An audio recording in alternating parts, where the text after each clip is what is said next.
The idea about billing is a scalable process that is designed to be completely automated. We don't really want billers having to spend a lot of time with billing data. Our idea is to get billing through as quickly and as accurately as possible. So fundamentally, this would represent time that is sessions that have occurred that are ready to be billed. And as you recall, these really are generally pre-qualified. We've got all of our compliance and business rules constructed so that before these sessions are created, the pre-authorization level is such that we can't schedule anything that we really can't bill. So by the time all of this is completed, it's going to migrate directly into a billing queue. And this billing queue is a dashboard that fundamentally works on a billing cycle. And a billing cycle can be a daily cycle, can run whatever interval every few days, whatever interval we want a particular payer to run at. And that's completely based on how we want to manage that process. So the idea is everything that's been completed as a session accumulates in here and then is generated out into the billing process. It gets validated as it's being collected, and if there are any issues or whatever, those are annotated here. Those can be held in the unbilled time area if necessary. Otherwise, it's automatically going to get submitted from here, and it's going to move forward from this point directly into the EDI platform, where it's going to go into the submission process. The submission process constructs the claims and basically gives us a representation of the claim that's going to be submitted. All things are accurate as they need to be, then the claims are sent out, and the clearinghouse then either responds with accepting those claims, rejecting those claims, whatever the case may be.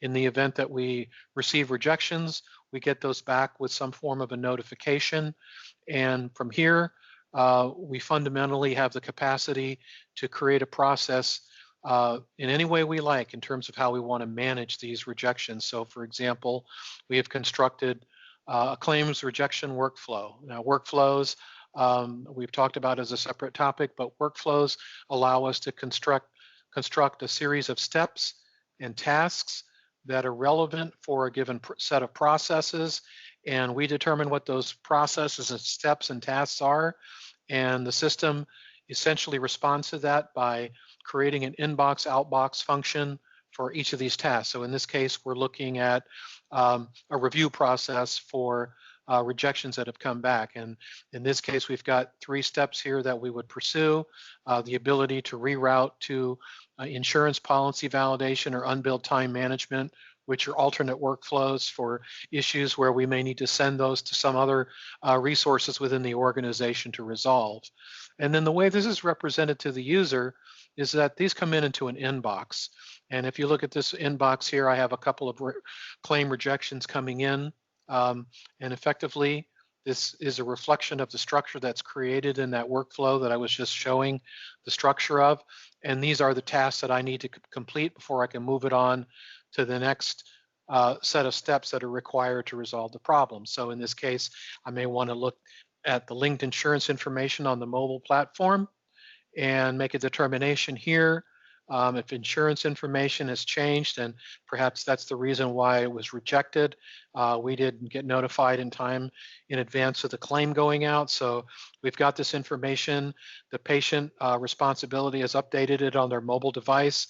We go into our own insurance, validate that, and then effectively we have the capacity at this point to address that, send it back into the queue for billing, or we can go directly back into the EDI platform.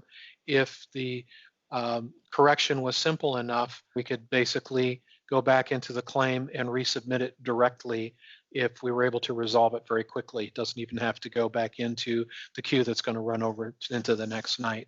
So that gives you a sense. The automated process is really designed to make the billing process reasonably transparent and automated. So everything that comes through that queue, we have the capacity in our RCM dashboard on a day-to-day basis. We can see what's going on with the billing process, what's getting billed daily, things that are coming back, what's happening after payments are being processed, what's coming into the secondary billing queue, and various feeds of action items that need to be taken. So this kind of gives you a sense of how the billing process works.